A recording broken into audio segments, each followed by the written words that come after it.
And then after Tammy Daybell was shot at in her driveway and the person who did it missed and everybody thought it might be a paintball gun, now comes word it might not have been a paintball gun. Now comes word that Lori texted that night, Alex, he quote, can't do anything right. What? She texts, he can't do anything right, the night that Tammy Daybell shot at. Now we find out JJ and Tammy were both asphyxiated. And those poor jurors, they had to be exposed to the remains of those children, the pictures of the remains shown in court. Just horrible. Joining me outside that court, outside the Ada County Courthouse, is Lauren Matthias, host of the Hidden True Crime podcast, and GiGi McKelvey, host of Pretty Lies and Alibis. They have diligently sat through all of this testimony. Lauren, I'm going to start with you. We also got a shopping list of what Lori was buying to prepare for her beach wedding on the account of her dead husband. What'd you learn? Oh, my goodness. Yeah, you know, not only did we learn that she was shopping for a beach wedding dress, we also learned that they had a thing for malachite. And when I say they, I mean Chad Daybell and Lori Vallow, the two who got married on the beach in Hawaii. And they were searching for wedding rings made out of malachite.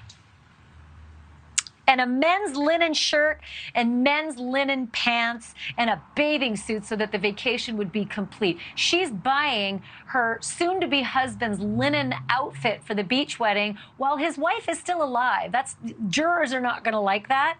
They're not going to like it one bit. So, GiGi, here's the big question, and it is massive. It might be the only question. What's missing? What did these prosecutors not tell this jury in this opening that connects Lori to the murders or to a conspiracy?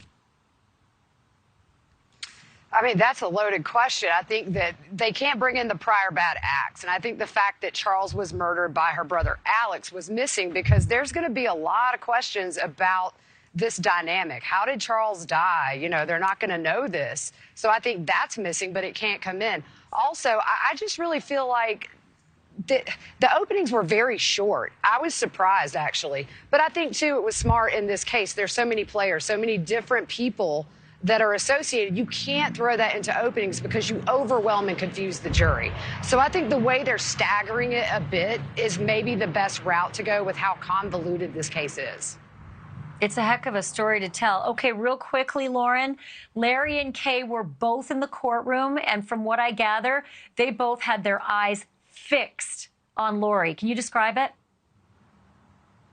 Yeah, they did. In fact, GiGi was actually in the courtroom today. I was in the remote viewing area. I'll be in the courtroom tomorrow. It's a toss-up. The seats get taken so quickly. What?